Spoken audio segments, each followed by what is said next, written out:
আসসালামু আলাইকুম রহমতুল্লাহ।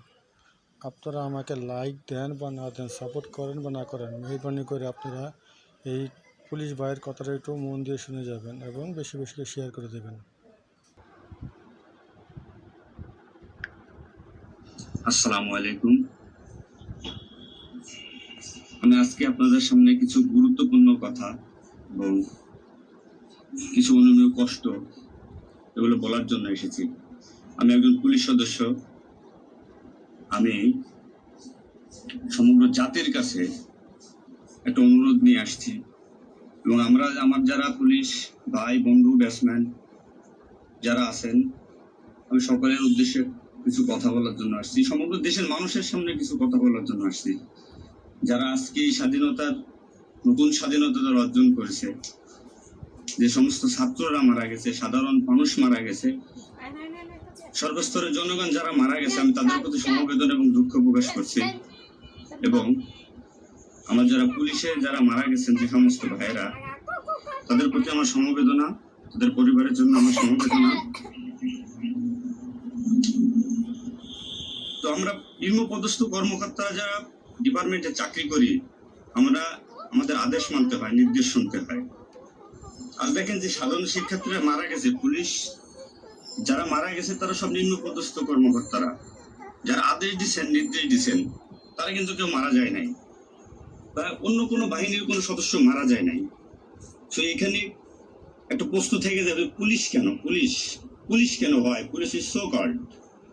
পুলিশ আজকে দেশের জাতীয় ভিলেন। এই পুলিশ সর্বপ্রথম ৭১-এর মুক্তিযুদ্ধের সময় রাজার বাহিনীর বিরুদ্ধে প্রথম কাউন্টার অ্যাটাক রাজারবাগ থেকে দিছিল। আর সে গৌরবময় ইতিহাস উজ্জ্বল পুলিশের আর জাতীয় ভিলেনে পরিণত করেছে কিছু স্বার্থন্বেষী মহল। আমাদের পুলিশের কিছু স্বার্থবাদী পুলিশ কর্মকর্তারা যারা বড় বড় চেয়ারে বসে, বড় বড় জায়গায় বসে আমাদেরকে ব্যবহার করে তাদের স্বার্থ উদ্ধার করছে। আজ এতগুলো মানুষ মারা গেছে। আমি একজন পুলিশ, এর বাইরে আমি একজন ছাত্র ছিলাম। পড়ালেখা শেষ করে আমি চাকরিতে ঢুকছি। এটা আমার অপরাধ না। আমার ডিপার্টমেন্টকে কলুষিত করছে, এটা অপরাধ। আমি একজন সন্তানের বাবা, আমার 2 বছর বয়সে একজন সন্তান আছে। তবে একজন বাবা হিসেবে আমি এগুলো মেনে নিতে পারি নাই। আমার ভাইরা মারা গেছে, ছোট ছোট ছেলেমেয়েরা বলতেছে আমার বাবা কই, আমার বাবা কই। এগুলো মেনে নেওয়া যায় না, এগুলো কোনো মতেই মেনে নেওয়া যায় না। যারা সাধারণ মানুষ মারা গেছে তাদের পরিবারের কি অবস্থা? আমার পুলিশে যেখানে পাচ্ছেন সেখানে নির্মম ভাবে মৃত্যুবরণ করতেছে, পিটিয়ে মারতেছে। এর কারণ কি? আজ আমাদের কিছু সত্যের না শিক্ষিত বড় মহলের অফিসারদের কারণে। তারা বিভিন্ন লোকের তোষামোদি করে বিভিন্ন পর্যায়ে আমাদের ঘাড়ে বন্দুক রেখে তারা মনে করেন দিনের পর দিন আমাদের নির্যাতন করে মানুষের বিরুদ্ধে লেলাই দিছে। হাজার হাজার কোটি টাকার মালিক হয়ে তারা এখন টাকা দিচ্ছে। এই মৃত্যুর ভাই, এই পুলিশ মৃত্যুর ভার কে নেবে? পুলিশের মৃত্যু বিচার হবে না বাংলাদেশে, আমি জানি। কিন্তু যারা এই নির্দেশদাতা, যারা এই নির্দেশ দিয়েছেন, তাদের প্রত্যেকের বিচার হবে। এবং চিহ্নিত যেসব পুলিশ অফিসারে পুলিশ ডিপার্টমেন্টে আছে তাদের অবিলম্বে প্রত্যাহার চাই এবং তাদের বিচার চাই, যারা নির্দেশ দিয়ে সাধারণ মানুষকে খুন করাইছে পুলিশকে দিয়ে। আচ্ছা, এতগুলো পুলিশ মারা গেছে, এই সম্পূর্ণ দায়ভার এই ডিপার্টমেন্টের অফিসারদের নিতে হবে। কোন অফিসার দেখছেন রাস্তায় মারা গেছে? মারা যায়নি। তারা নির্দেশ দিয়ে সরে গেছে, পুলিশকে সামনে ঠেলে দিয়ে। এটা হত্যাকাণ্ড। এই হত্যাকাণ্ডের বিচার আমি চাই। সমগ্র পুলিশ ডিপার্টমেন্টের এই হত্যাকাণ্ডের বিচার চাই। অবিলম্বে সব দুর্নীতিবাজ পুলিশ কর্মকর্তাদের অব্যাহতি দিয়ে তাদের শাস্তির আওতায় আনতে হবে। এই পুলিশ হত্যার দায়, এই পুলিশ হত্যার বিচার তাদের দিয়ে করতে হবে। আমি জানি না আমার এই কথা বলাতে আমার কি হবে না হবে, আমি সে পরোয়া করি না। আমি শঙ্কিত সেই পরিবার নিয়ে, যারা মারা গেছে, তাদের ফ্যামিলি, তাদের বউ বাচ্চাগুলো এতিম হয়েছে। যা সাধারণ মানুষ মরেছেন, আমি তাদের থেকে ব্যতীত। নির্মম ভাবে অত্যাচার করছে, এগুলো মেনে নেওয়ার মতো না। আমি সবাইকে অনুরোধ করব, আমার ভাই বন্ধু যারা আছেন, আমি কোন উস্কানিমূলক কথা বলতে এখানে আসি নাই। আমি এখন সত্যি বাস্তব কথা বলতে আসছি। আমি আর কষ্টের সঙ্গে বলতে হয়, আমি একজন পুলিশ পরিবারের ছেলে। আমার বাবা অন ডিউটি অবস্থায় 2012 সালে মারা গেছেন। আমি পরিচয় দিতে পারছি মানুষের কাছে, আমি একজন পুলিশের সন্তান। আমার ছেলে মেয়ে কিভাবে পরিচয় দেবে তাদের সহপাঠীদের কাছে যে আমি, আমার বাবা একজন পুলিশ? কিভাবে পরিচয় দিবে? সিসি করবে মানুষের কাছে, জাতির কাছে, সমগ্র পৃথিবীর কাছে মানুষ আজকে ভিলেন রূপে পাবলিক পরিচয় হয়ে গেছে। এই মানুষগুলো, এদের মৃত্যুর ভার, পুলিশ হত্যার ভার ডিপার্টমেন্টের সর্বোচ্চ পর্যায়ে থেকে সর্বনিম্ন পর্যায়ে এর সাথে যারা জড়িত ছিলেন তাদের দেওয়া লাগবে, তাদের এগেনস্টে হবে। প্রত্যেকটা পুলিশ সদস্য আজ বাইরে বেরোতে ভয় পাচ্ছে, মৃত্যুর ভয়।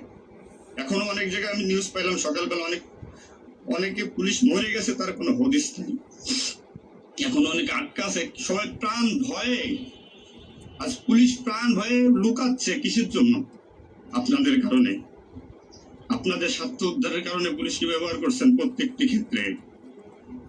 এটা আর কেউ মেনে নিতে পারলো, আমি ব্যক্তিগতভাবে মেনে নিতে পারবো না।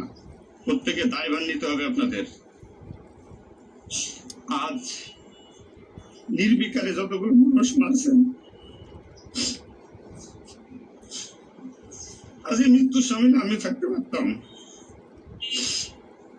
চিহ্নিত করে করে বিচার হবে আপনাদের। পুলিশ কর্মকর্তারা যারা আছেন এর সাথে জড়িত সবার বিচার হবে, বিচার করতে হবে। কেউ না করুক, আমি করবো। আপনারা পুলিশের গৌরবময় ইতিহাস ঐতিহ্যকে ধারণ করে নিজেদের স্বার্থ উদ্ধারের কারণে আজ পুলিশ বাহিনীকে মৃত্যুর মুখে ঠেলে দিচ্ছেন।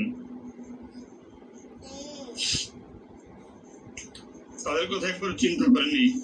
আপনি নির্দেশ দিচ্ছেন, নয়তো এই পুলিশ, এই সাধারণ পুলিশ, আমরা যারা আছি, আমরা কখনো এদের গায়ে গুলি চালাইতাম না,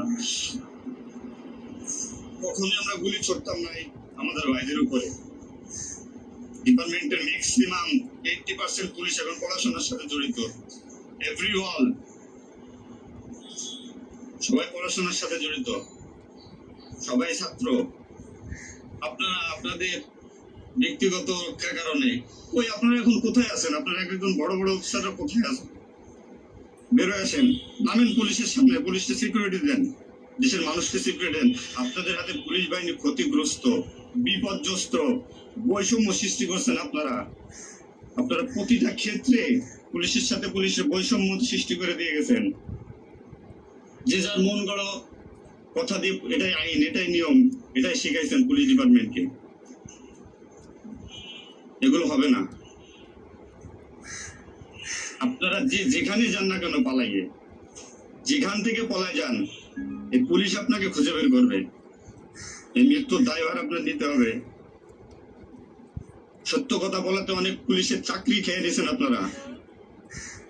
আপনারা সুযোগ পেয়ে স্বার্থের কারণে অনেক পুলিশকে বলে পুলিশ ডিপার্টমেন্ট থেকে বিতাড়িত করছেন। তাদেরকেও পুলিশ ডিপার্টমেন্টের প্রয়োজন। আপনাদের স্বার্থের শিকার তারা, আপনাদের স্বার্থের বলি তারা। মানে পুলিশ ভাইরা, সাধারণ পুলিশ ভাইরা যাদের চাকরি থেকে বিচ্যুত করছেন, অবিলম্বে তাদেরকে চাকরিতে আনবেন আপনারা। এটা আমার অনুরোধ। আজ দেশে কি মুহূর্তে, মানে পুলিশ কোন সিচুয়েশনে ঠেলে দিয়ে গেছেন। নিশ্চিত মৃত্যু, পুলিশ মানুষ নির্মমভাবে পিটাই পিটাই মারতেছে। এর দায়ভার আপনাদের নিতে হবে। প্রত্যেক পুলিশ পরিবারের যে আক্রোশ, যে কষ্ট, এগুলো দায়ভার আপনাদের নিতে হবে। সাধারণ মানুষ আপনাদের ক্ষমা করবেন। আপনারা সবাই চিহ্নিত, আপনারা সবাই এই বাংলাদেশের দুর্নীতিবাজ পুলিশ অফিসারদের আপনারা সবাই চিনেন, আপনারা সবাই তাদের চিনেন। এদের বিচার আপনাদের করতে হবে। সে বিচার চাই আমরা, সাধারণ জনগণের হত্যার বিচার চাই, পুলিশ হত্যার বিচার চাই। পুলিশ হত্যার বিচার না হওয়া পর্যন্ত আমি ডিউটিতে যাব না, আমি আমার কর্মস্থলে যাব না। অনেক পুলিশ সদস্য এখন পর্যন্ত নিখোঁজ।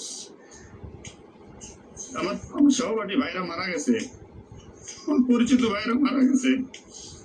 তাদের সন্তান হাউমাউ করে চিল্লাইতেছে, আমার বাবা কই? জবাব কি দেবে? জবাব দেওয়া লাগবে। এতগুলো মায়ের ঘর ফাঁকা করছে, পুলিশ জীবন হারাইছে, গর্ভবতী মহিলা পুলিশকে পর্যন্ত মারে ফেলছে।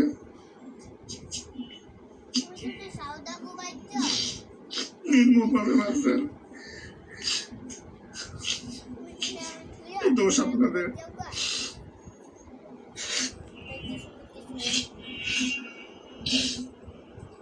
চাকরির ভয় নাই, চাকরি যায় যার ভিক্ষা করে খাবো, নির্যাতনের মানবো না। কি করছেন পুলিশ ডিপার্টমেন্টের জন্য আপনারা? কত পুলিশ মারা গেছে তারপর ঠিক নাই। বিচার হবে, বিচার আমি করবো, কেন করবো? পুলিশ ডিপার্টমেন্টে প্রত্যেকটা সেক্টরে দুর্নীতি। আমি পুলিশ হয়ে আমার কোনো কাজের জন্য আমাকে অর্থ দিতে হয়, টাকা দিতে হয়। এতে নির্লজ্জতার কি কি কি করবো আমি? সাধারণ মানুষ দূরের কথা, আমরা কোনো পুলিশের কাছে সহযোগিতার জন্য গেলে তারা আমাদেরকে মূল্যায়ন করে না, কোনো কাজে হেল্প করে না, কোনো কিছুতে সুবিধা দিতে চায় না। আজ ডিপার্টমেন্টে বৈষম্য সৃষ্টি করে থেকে গেছেন আপনারা।